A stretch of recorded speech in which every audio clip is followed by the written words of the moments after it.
Esse é o Ancapso e nós vamos falar agora sobre a situação na Ucrânia. Hoje, dia 11 de junho de 2023, são 8 horas da manhã aqui no Rio de Janeiro, 2 horas da tarde lá em Kiev, no momento que eu gravo esse vídeo, e temos várias boas novidades hoje, hein?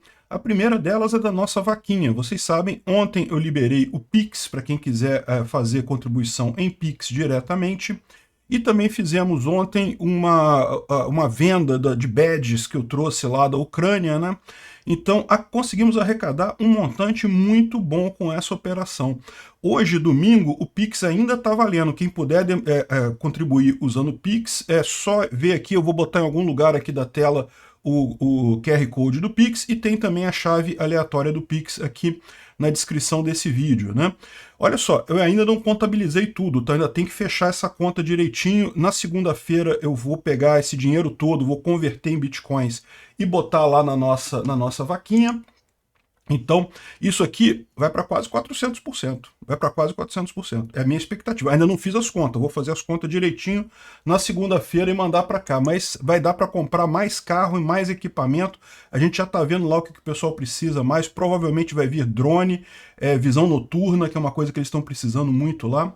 Então, excelente notícia na nossa vaquinha, né? Mas também tivemos notícias de avanços enormes ucranianos aqui na contraofensiva. A primeira cidade oficialmente liberada, que é Blahodatne, aqui na região de Donetsk.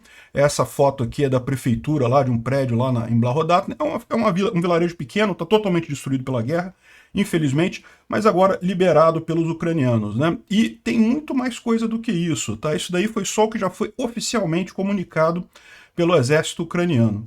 A gente tem também algumas análises bem interessantes que começa agora o pessoal a analisar o padrão da contraofensiva ucraniana, né? O que eles estão fazendo, na verdade, e tem gente achando que a grande surpresa ainda vem por aí.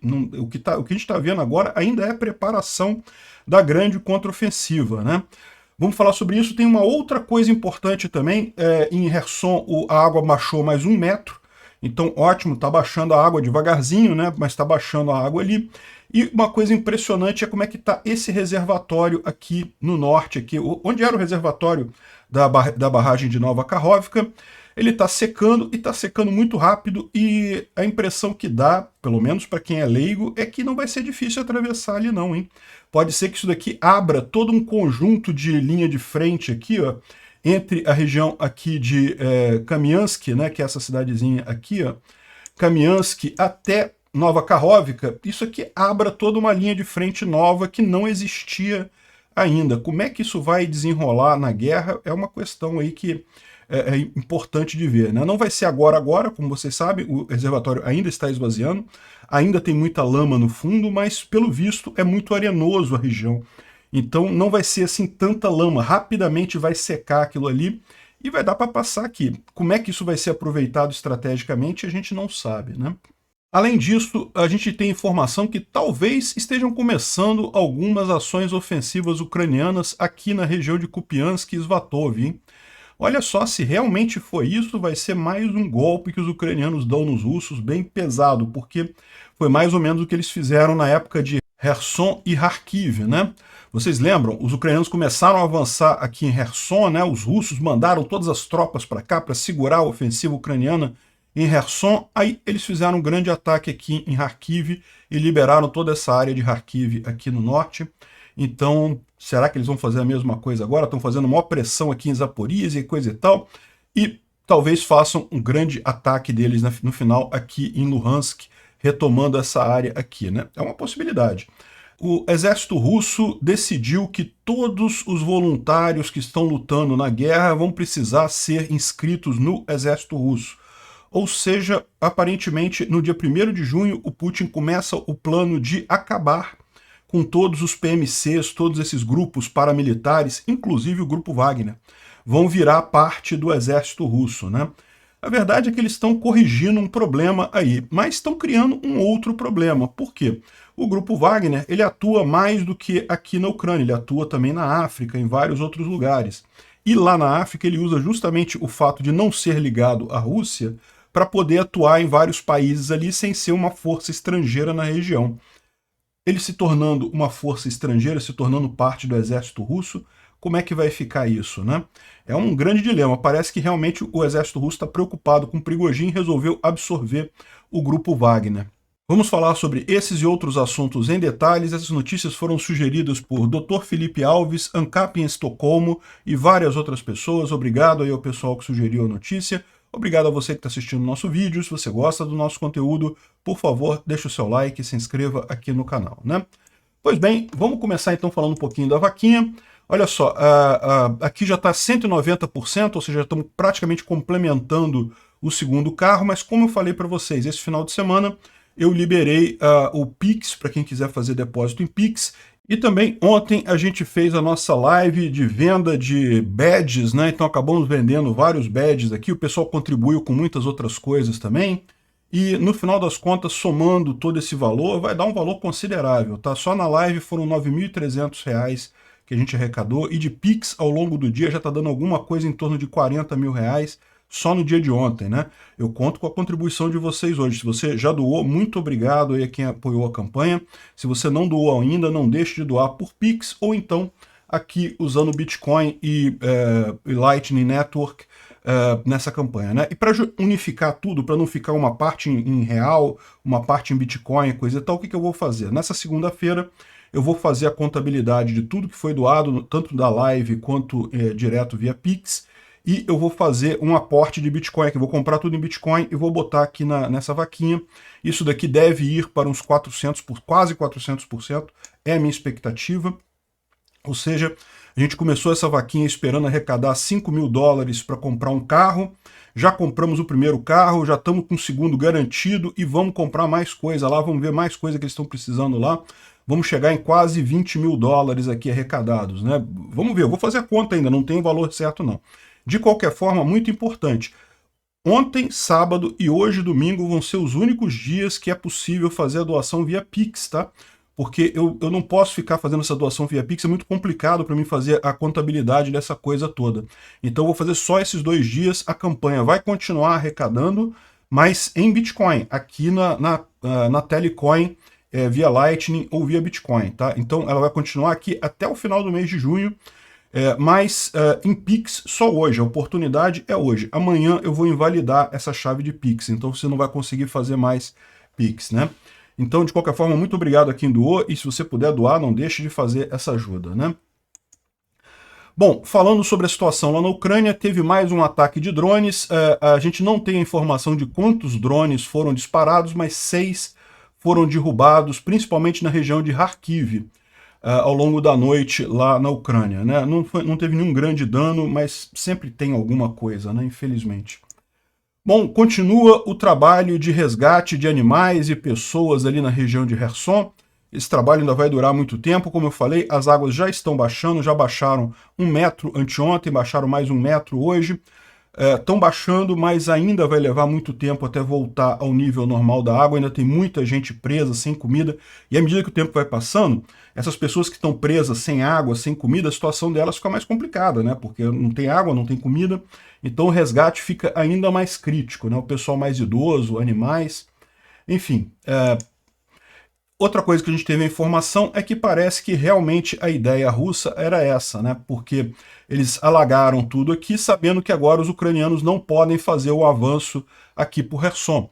Tá tudo alagado, virou um campo de apoio humanitário, né? De socorro a vítimas, então não tem nenhuma condição agora dos ucranianos fazerem um ataque via Kherson aqui. E aí o que os russos fizeram? Pegaram essas tropas todas aqui, estão todas se movendo para Zaporízia já. Ou seja, indicando que era esse mesmo o interesse dos russos, né? Só que essa estratégia deles pode acabar sendo problemática, tá? Por quê? Porque a gente está saindo agora informações de como é que está a represa.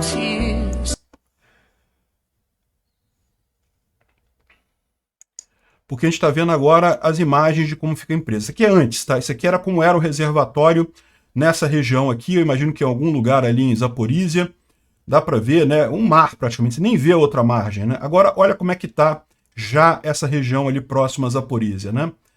Já está bem mais seco, né? Você já vê ali os pontos para passarem, né? Aqui é o antes e o depois, e aqui já tem uma imagem das áreas secando, né? Já dá para ver aqui em imagem de satélite grandes áreas aqui que estão começando a ficar secas. Já dá para ver aqui direitinho por onde vai passar o leito do rio, né? Você já consegue enxergar aqui, ó, que é o canal mais profundo, que é justamente onde era o rio originalmente, né? Quando eles construíram a barragem, que se criou todo esse reservatório, o rio tende a voltar para o mesmo leito original dele aqui, agora pelo menos no curto prazo, antes dos ucranianos resolverem esse problema, né? E aí você pode reparar algumas coisas, né? Por exemplo, um ponto bastante crítico aqui para os russos é que pode se tornar muito mais fácil para os ucranianos agora retomarem a usina de Enerhodar, ou então fazer um ataque em qualquer ponto por aqui, né? Em muito pouco tempo isso daqui vai estar seco. Aqui, ó, tem mais imagem aqui, mostrando quão seco está a região ali. Tem essa outra imagem aqui do pessoal andando no leito da represa já. Parece que a região ali tem muita areia, né? É bem arenosa o fundo ali daquele reservatório. Então talvez isso aqui seque muito mais rápido. Aqui, ó, aqui é a margem, né, da original do coisa. Eles já conseguem andar, já conseguem passear ali no fundo da represa com alguma facilidade. Isso certamente vai mudar a lógica ali na região, né? Já está aqui as áreas que já estão aparecendo aqui. Quando isso se tornar... Isso aqui é uma GIF, mostra como é que era antes, como é que está agora, né? Ou seja, por enquanto só isso daqui.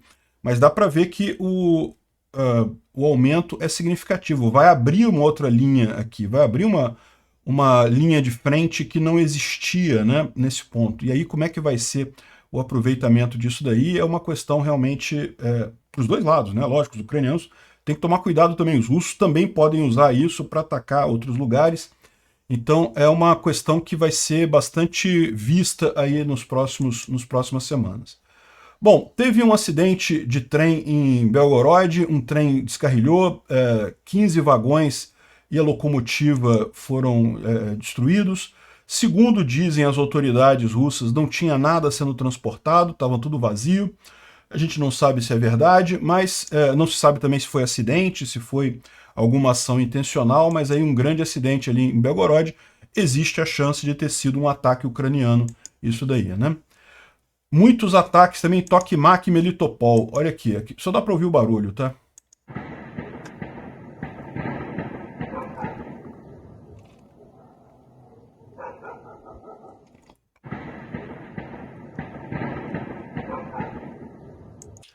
É som de tiro, provavelmente é o pessoal russo tentando derrubar algum drone, alguma coisa assim.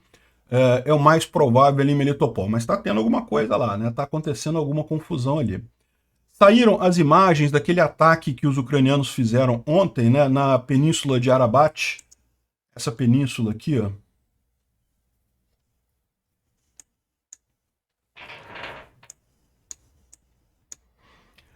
Lembra, aqui nessa região, justamente no lugar em que o Putin tinha feito uma visita e coisa e tal, próximo a Renichesk.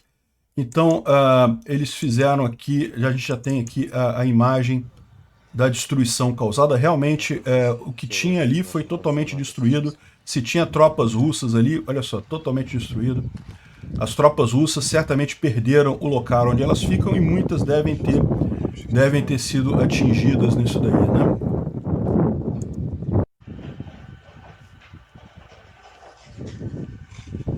Olha lá os restos do hotel lá que estava sendo usado pelos russos. Enfim, é informação aí desse ataque que teve ontem, né? Teve mais ataque hoje, teve essa destruição desse sistema de guerra eletrônica que estava lá em Olesk, né? Olesk, vocês lembram, é aqui na região de Kherson, é logo na parte de frente aqui. Muito de Olesk foi alagada, mas não a totalidade, né? E aí aqui os ucranianos destruíram esse equipamento que estava aqui num posto de gasolina, debaixo de um posto de gasolina, foi destruído ali em Olesk, né? Bom, outra coisa que a gente tem agora, a imagem, é dessa estação de radar aqui, ó, essa cúpula de radar lá na Crimeia. É um radar muito potente que é usado pelos russos já há muito tempo, e agora a gente vê que ele está muito danificado. Parece que os ucranianos já sabiam que ele estava fora de operação. Isso daqui não foi agora, isso deve ter acontecido em abril, março ou abril desse ano. que os ucranianos... Lembra que os ucranianos, volta e meia, eles fazem ataques ali na região de Sevastopol, Simferopol, na Crimeia, e raramente a gente tem informação, porque o pessoal não filma, né? O pessoal não filmando, a gente não tem como ver o que aconteceu. Os russos sempre dizem que não atingiu nada, que todos os drones foram derrubados e coisa e tal, mas aparentemente em algum desses ataques ucranianos, essa cúpula aqui foi danificada, assim, está totalmente quebrada, e o radar está fora de operação aqui. Eles sabem disso porque eles têm como ver a interferência do radar nas imagens, então eles sabem que isso aconteceu já no passado, aqui 4 a 5 meses atrás, ou seja, ele está falando início do ano, janeiro, fevereiro, porque eles já sabiam que em 9 de maio já dava para ver pela interferência que esse radar não estava funcionando. Então os ucranianos conseguiram atingir esse radar lá em Sevastopol. Agora a gente tem a confirmação visual, né? Isso daqui foi uma imagem também de um comboio russo que estava saindo de Enerhodar, muito provavelmente indo para a linha de frente ali em Zaporizhia para abastecer as tropas russas na linha de frente em Zaporizhia, e foi atingido por fogo ucraniano e destruído aqui, né? Então tem a imagem aqui de vários caminhões pegando fogo e coisa e tal. Aqui, ó, a imagem do comboio inteiro sendo destruído por artilharia ucraniana. Segundo eles estão dizendo aqui, ó, isso foi nessa região aqui, e tipicamente é aquele negócio, os russos estão usando a usina nuclear de Enerhodar como um depósito de munição. Por quê? Porque sabem que os ucranianos não vão atacar ali, né? Eles não podem atacar ali. Se atacar ali vai acabar explodindo e danificando a própria usina nuclear. Então tá cheio de material aqui. Isso é um risco enorme, porque também tem o risco de acidente. Pode ser que alguma coisa exploda ali acidentalmente, né? E aí vai ter o mesmo problema.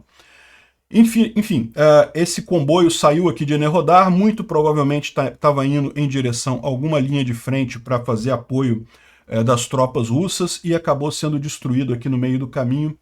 Excelente notícia, né? Isso daqui é uma grande explosão aqui de um depósito de munições e equipamentos russos lá em Tokmak, tá?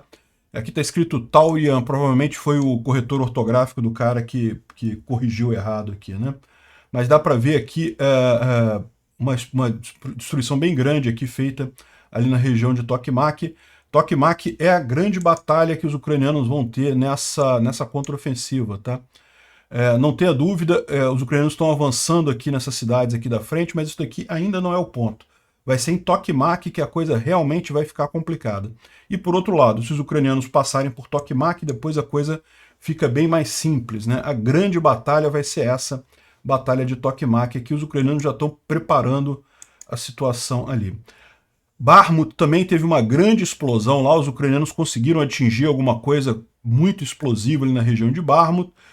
Provavelmente alguns russos foram obliterados de forma significativa, né? Bom, então chegamos na parte interessante aqui da contraofensiva, que é o que está todo mundo querendo saber de verdade, né? Esse caso aqui é só um caso engraçadinho. Esse aqui é um propagandista russo, dizendo que não, que Zaporizhia é da Rússia para sempre, que nunca que eles vão chegar aqui, que em momento algum os ucranianos vão conseguir passar pelas defesas russas e coisa e tal. E aí quando ele estava aqui fazendo a coisa dele...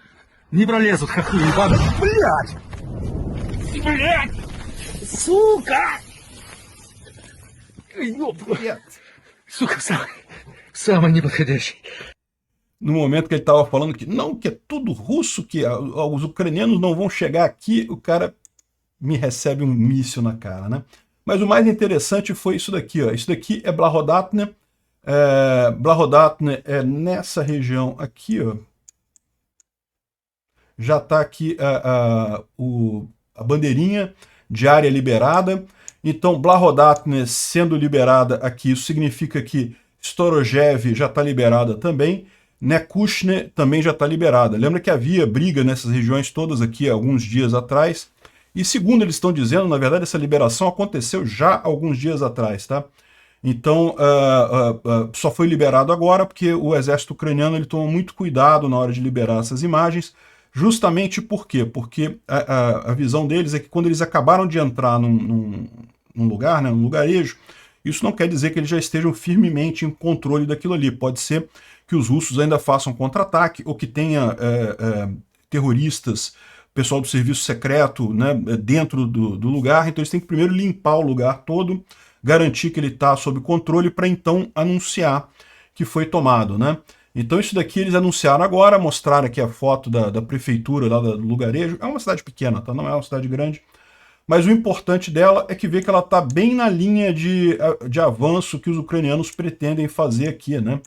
Tem um colarzinho de cidades aqui pequenas, nenhuma delas muito grande, mas que se você for, você vai chegar aqui em Mariupol, aqui embaixo. Mariupol está aqui embaixo. Ó. É isso que os ucranianos vão fazer? A gente não sabe. Mas que eles estão seguindo este caminhozinho aqui, certamente estão, né? Já tiraram aqui, já se tem mais uma área reconquistada pelos ucranianos aqui na região anteriormente ocupada pelos russos, né? Isso daqui é a informação oficial, mas a gente tem mais informações além disso, né? Aqui os russos comentando que os ucranianos estão usando Lobkov já como base para fazer ataque contra Pikatihakht e também a outra cidade aqui que eu não lembro o nome, mas a gente descobre rapidinho aqui. É aqui, ó.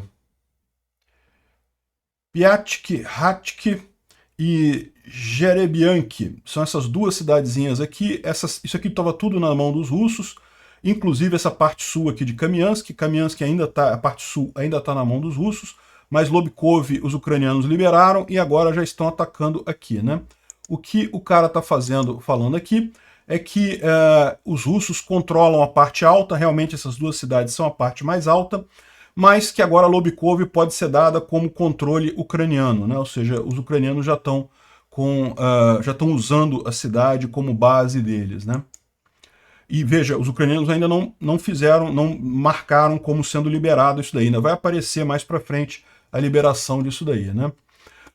Ukraine Frontlines aqui fala que pelo menos 4 vilarejos na área de Donetsk foram liberados dos bastardos russos, detalhes apenas após os reportes oficiais, né? Ou seja, ele está dizendo que tem mais 4 vilarejos liberados, mas que ele não pode falar porque ainda é segredo lá do pessoal do ZSU. Lembrando que Donetsk é justamente aquela região que a gente estava falando aqui, essa região aqui, né? Essa aqui é a divisa. Daqui para cá é Zaporizhia, daqui para cá é Donetsk, né? Então os ucranianos estão avançando nessa região aqui. E essa mensagem que ele colocou, isso já é depois de Blahodatne, tá? Então é possível que sejam outros vilarejos aqui mais para baixo que já tenham sido liberados. A gente não sabe ainda, mas é possível que já tenha mais coisa liberada aqui além de Blahodatne.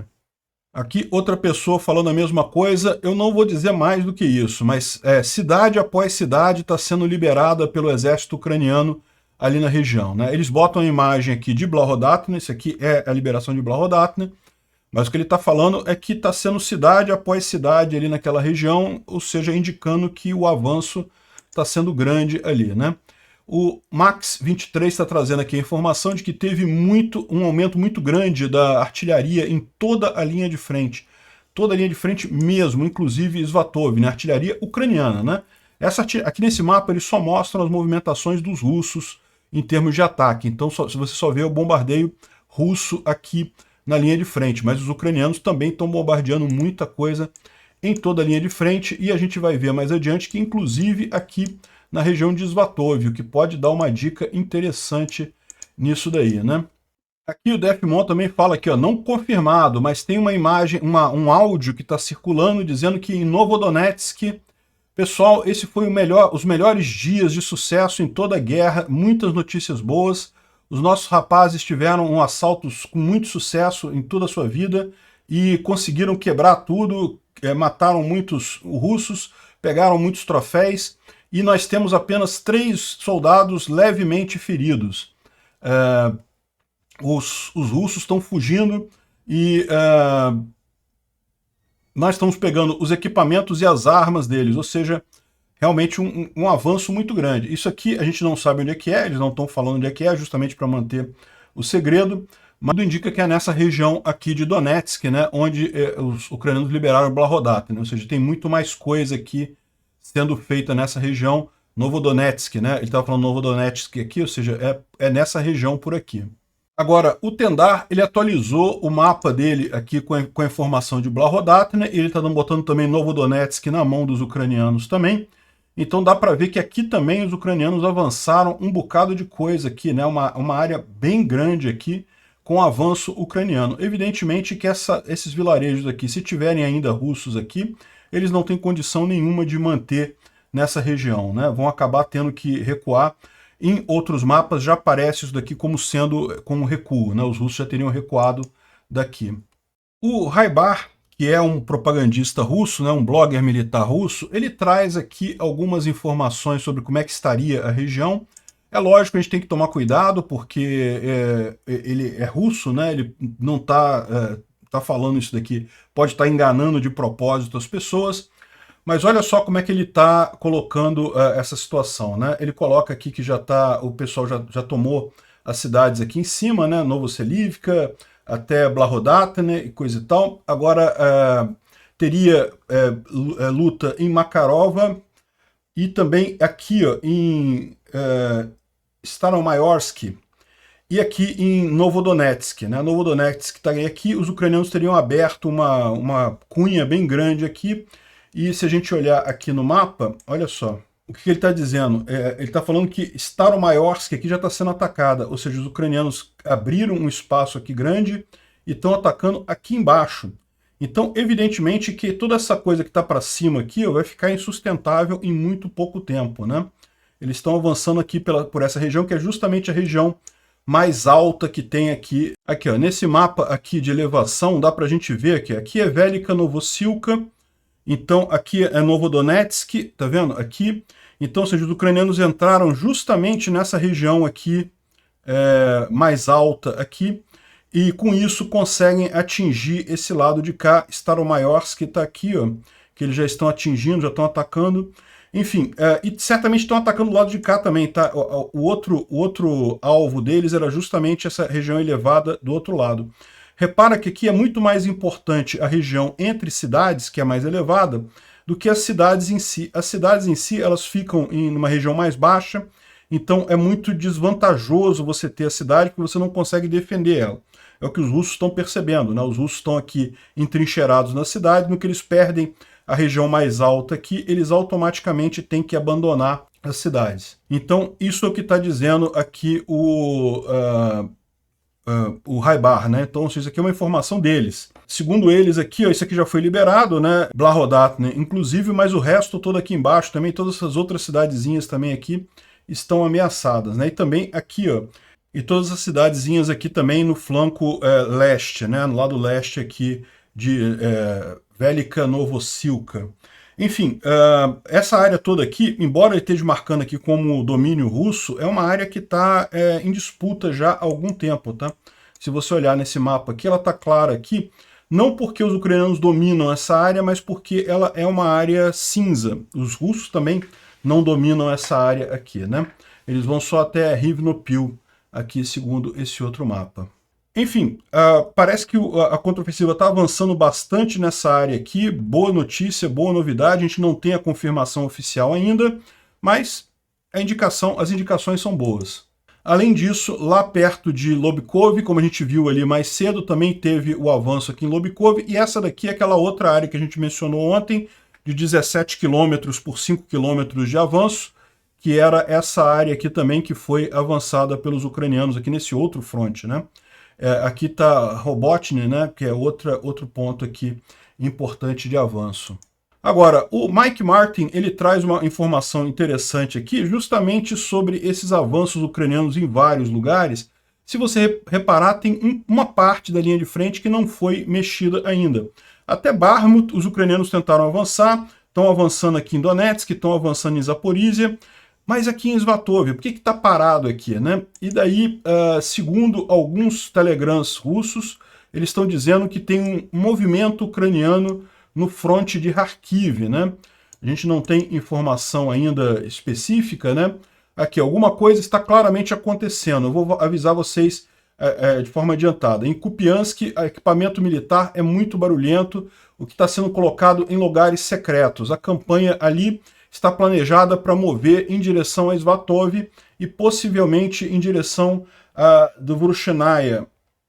Então, provavelmente, eles estão indo em direção a Svatov e também Dvoroshina, essa cidadezinha aqui, Aqui, ó, é que tem duas com nome parecido, né? Dvorishna está ocupada pelos ucranianos, mas Dvorishne está ocupada pelos russos. Então o que eles estão dizendo é que provavelmente a partir aqui de Kupiansk os ucranianos vão tentar retomar essa área aqui de Kharkiv e também em direção aqui a Svatov, né? Mas veja, por enquanto só tem rumor disso, tá? Não tem nenhuma informação.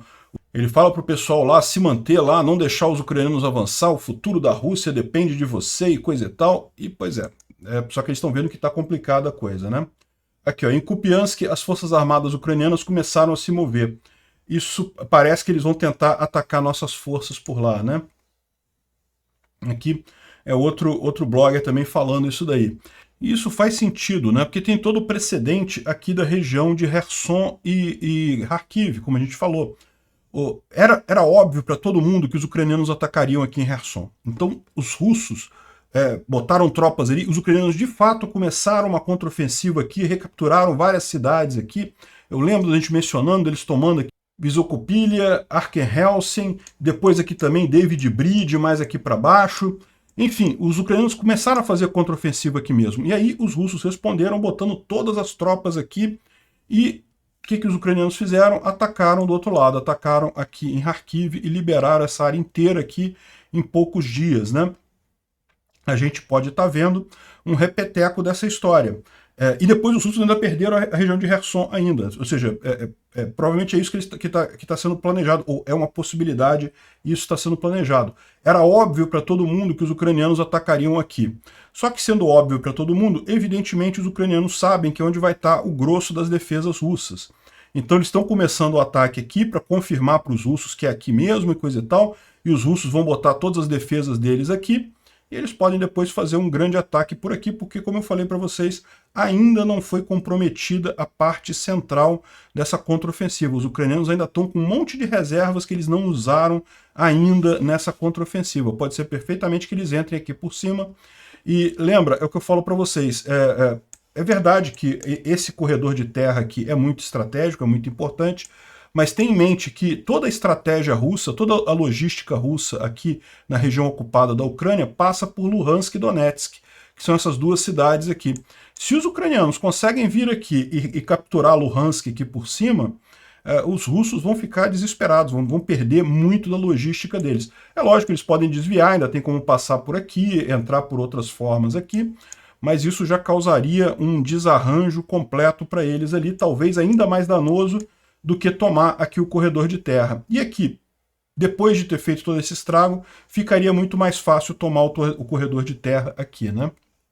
Enfim, vamos ver como é que isso está caminhando aqui. É uma possibilidade, mas a gente não sabe exatamente como é que vai ser, né? O Trent Telenko está falando aqui que os ucranianos optaram por uma contraofensiva que tem um fronte amplo e uma penetração rasa, né? Ou seja, ao invés de os ucranianos escolherem um ponto e avançarem naquele ponto até o final, eles estão optando por avançarem em vários pontos. Isso tem uma explicação, tá? Aqui, esse outro canal aqui, ele explica bem essa história, que é justamente pelas defesas russas, né? Como é que os russos fizeram as defesas? Eles fizeram uma primeira defesa aqui, que é a linha de frente que já foi rompida pelos ucranianos em vários lugares, mas por quê? Qual que era a ideia dos russos? Onde os ucranianos começarem a avançar, é sinal que ali é a contraofensiva deles. Então, na segunda linha de defesa, a gente consegue juntar as forças para segurar esse impacto no ponto maior. Então, a primeira linha de defesa era justamente para saber onde os ucranianos vão atacar. Os ucranianos sabiam disso, então eles sabiam que eles tinham que atacar em um monte de lugar, por quê? Se eles começassem a atacar num ponto específico, os russos saberiam que ali seria o ponto da contraofensiva e botariam todas as reservas naquele ponto. Então, justamente esse avanço amplo é justamente para anular essa estratégia dos russos de esperar um ataquezinho pontual e reforçar aquele ponto ali, né? Os russos têm também 3 linhas de defesa até Tokmak, né? Na verdade, Tokmak é a segunda linha de defesa. É a linha mais pesada, segundo eles dizem, tá? Se você pegar aqui, tem as linhas de defesa. Se você olhar, essas primeiras linhas de defesa aqui já foram rompidas pelos ucranianos aqui também, mas a linha mais forte é justamente a segunda linha de defesa aqui, que passa aqui por Tokmak, tem essa linha aqui mais grossa também por aqui. Repara também que nessa região aqui, a segunda linha de defesa não tem, né? Não tem a terceira também. A terceira só tem aqui nessa região. Então repara como é que aqui pode ser uma proposta de avanço muito maior, né? Se os ucranianos realmente vazaram essa primeira linha de defesa russa aqui, na região de Velika Novosilka, pode ser que eles consigam avançar com muito mais velocidade por aqui, né? Enfim, o grosso, o principal da defesa russa ainda está para ser enfrentado pelos ucranianos, mas da mesma forma, o grosso das tropas ucranianas para essa contraofensiva ainda não entrou na batalha ainda, né? E bom, o Budanov, ele lançou esse vídeo em que ele fica quieto a maior parte do tempo, não fala nada, justamente para ressaltar a questão da necessidade de silêncio sobre as movimentações ucranianas, né? A ideia é justamente de que, nesse momento, a Ucrânia precisa de silêncio, não falem nada, fiquem quietos. Provavelmente ele está inferindo que ainda vai ter, agora vai começar de fato as operações mais ousadas aí da contraofensiva. A contraofensiva já começou, como a gente falou, né? Ela já está acontecendo. Mas o golpe principal, o ataque principal, esse ainda não começou, não. O Instituto para Estudo da Guerra fala, evidentemente, sobre a contraofensiva, mas a maior parte das coisas que ele fala aqui a gente já mencionou. Agora, algumas coisas valem a pena a gente falar, né? Por exemplo, os russos têm dito que os ucranianos têm vantagem tática em conduzir os assaltos à noite, porque os equipamentos ocidentais têm visão noturna muito melhor, sistemas óticos muito melhor que os soviéticos. Então, por isso que a maior parte das ações ucranianas está acontecendo à noite, de madrugada, né? E esse é um outro motivo também que eu e o Alex Silva a gente está conversando aí, o que fazer com que, depois do segundo carro, né? Comprar um terceiro carro, o que a gente vai fazer? E talvez a melhor coisa nesse momento seja equipamento de visão noturna. Os ucranianos têm feito muitos ataques à noite, então é bom que as tropas lá tenham, quanto mais equipamentos desses tiver lá, melhor, né? Inclusive drones com visão noturna é uma coisa interessante. Deve ser para isso que a gente vai usar o dinheiro da vaquinha depois dos 2 carros que eram o início, né? Eles ressaltam também que os ucranianos estão fazendo uma tarefa, uma operação tática extremamente difícil, que é esse ataque contra posições previamente defendidas. Então que essas complicações, esses assaltos iniciais não devem ser extrapolados para prever a operação ucraniana como um todo, né? Aqui sobre a linha de frente você pode ver, não tem absolutamente nada aqui em Dvorishna, em Svatov. Essa parte aqui está totalmente quieta, totalmente calada. Aí começam aqui algumas brigas aqui já na região de Bilororivka. Depois mais aqui embaixo, em Barmut. Barmut continuam as batalhas lá, tá? Como eu falei para vocês, os ucranianos continuam avançando mais devagar agora, porque os russos trouxeram reforços ali na região, mas eles continuam avançando. Aqui, Avdiivka, algum ataque também, Marinka também, mas o principal, justamente aqui em Velika Novosilka, é o ponto principal aqui dos ataques nessa região de Donetsk, né? Aí aqui em Zaporizhia, Orihiv e Kamiansk são os 2 pontos aqui, outros 2 avanços ucranianos nessa região. Suecos estão treinando vários soldados ucranianos lá, continuam treinando, tá? Aliás, isso é uma coisa que aquelas turmas que foram formadas agora, tanto na Inglaterra, na Suécia, em vários outros países da OTAN, países ocidentais, elas já voltaram para a Ucrânia, já estão participando da contraofensiva, mas o treinamento não parou, não. Outros soldados estão sendo enviados para esses países para serem treinados, e a Suécia ainda está devolvendo esse pessoal totalmente equipado. Ou seja, eles voltam para a Ucrânia não apenas treinados, mas com todo o equipamento fornecido pelos suecos, né? Então, vai também tanques Leopard, vai também sistemas Iris-T, um monte de coisa que eles estão sendo enviados de volta para a Ucrânia.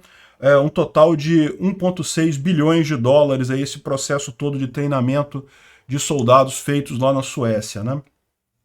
E, por outro lado, lá na Rússia, os efeitos, a tentativa do Putin de fazer um recrutamento voluntário grande agora nesse início de ano, parece que gerou poucos soldados, né? Teve muito pouco apelo, muito pouca gente quis de fato se alistar no exército russo. É realmente um problema. É lógico, o Putin sempre pode optar pela convocação coercitiva, ele pode declarar guerra e chamar todo mundo, então a Rússia tem muita gente lá, mas o fato é, soldados que vão forçados para a guerra não costumam ter o mesmo desempenho de soldados voluntários que querem lutar, né?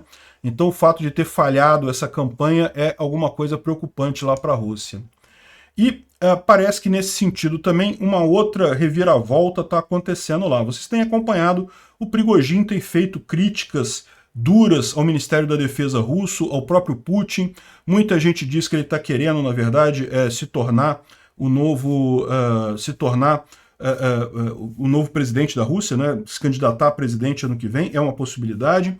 Mas o fato é que parece que deram um chega para lá no Wagner, né? Então, ele fala aqui, ó, que todos os voluntários na Rússia, a partir do dia 1º de julho, será necessário que eles assinem contrato com as Forças Armadas. Ou seja, isso basicamente é o fim dos exércitos privados na Rússia, né? Então vão exigir que todo mundo que esteja lá assine contrato com o exército russo e o pessoal que estiver mobilizado na região da Ucrânia. Então o Wagner pode continuar existindo lá na África, em outras regiões, em outros lugares que ele atua, mas na Ucrânia todo mundo tem que estar sob o exército russo, né? Eu já mencionei isso para vocês, que isso foi um dos erros centrais dessa estratégia do Putin, né? O Putin achou que a Ucrânia ia cair muito rápido, então ele não se preocupou em fazer uma estrutura organizada, inteira, um mesmo comando para todas as forças armadas. Então ele entrou com cada distrito militar russo sendo comandado por um comandante, sem um comando central, mais o grupo Wagner, mais os chechenos, mais não sei o que lá, mais não sei quem. E aí, isso tudo sem tanta coordenação assim. É lógico, o exército russo faz a coordenação, mas ele não tem tanto poder sobre essas outras forças. Então, isso gerou muito atrito. Por que o Putin optou por esse caminho? Porque ele achava que isso daí ia ser uma guerra rápida, então ele fez uma escolha política. Ele ia dar, as pessoas todas que estão comandando poderiam dizer que eram comandantes da guerra e coisa e tal, e que ganharam a guerra da Ucrânia. Então ele esperava que isso fosse dar um boost de popularidade para ele lá na Rússia, que ele fosse se dar bem com esse negócio e ajudar um monte de amigos, né? Só que quando a coisa deu errado, aí começa a ter a cobrança, um lado cobrando o outro, e é o que a gente está vendo com o Prigozhin e o Shoigu. Parece que agora o Prigozhin foi riscado da coisa, vai ficar tudo no controle do Shoigu. Eu acho positivo isso para a Ucrânia, sabia? Porque o Prigozhin, vamos combinar, ele é muito mais esperto militarmente do que o Shoigu no final das contas, ou seja, unificaram do lado do corrupto, do lado do burocrata, e não do lado do cara que realmente faz a coisa acontecer. No final das contas vai ser bom para os ucranianos isso. Perguntaram para o Prigozhin qual que era a ambição dele, que ele teria ambições políticas e coisa e tal, e ele disse que não, que eu tenho ambições sim, eu tenho ambições muito grandes, eu tenho ambições pessoais muito grandes, ambição de viver num país chamado Grande Rússia e coisa e tal, porque a Rússia, eu não sei o que é lá, que vai dizer o destino do mundo e coisa e tal, entrou com aquele papo todo aqui, mas é interessante ver como é que o cara tá, aqui ó, ele dá as espetadas dele no Shoigu, né, e não essa coisa que tá caindo num abismo negro liderada por burocratas que só querem roubar o Estado e coisa e tal, ou seja, tá falando do Shoigu, né. Bakhmut não foi tomada pelo Prigozhin, não foi tomada por mim. Bakhmut foi tomada pelos soldados do Wagner e também soldados russos que estão agora morrendo nas trincheiras de Zaporizhia e coisa e tal. Ou seja, ele está certamente falando, está chateado com o que está acontecendo, né? Mas pelo visto a vitória aqui nessa guerra política foi para o Shoigu que está mandando agora. Agora, o Prigozhin já falou que não vai assinar contrato não aqui, ó. O grupo Wagner não vai assinar nenhum contrato com o Shoigu. Ih, rapaz, a briga pode ficar feia por lá, hein? Bom, a gente ficou sabendo que o Orbán, que é um aliado do Putin, que é o presidente ali da Hungria, está preparando uma jogada diplomática para tentar jogar lama na Ucrânia, né? De alguma forma, o Putin negociou com o Orbán a liberação de 11 soldados ucranianos prisioneiros de guerra, que seriam da região da Transcarpátia, né? A Transcarpátia é essa região aqui da Ucrânia, ó.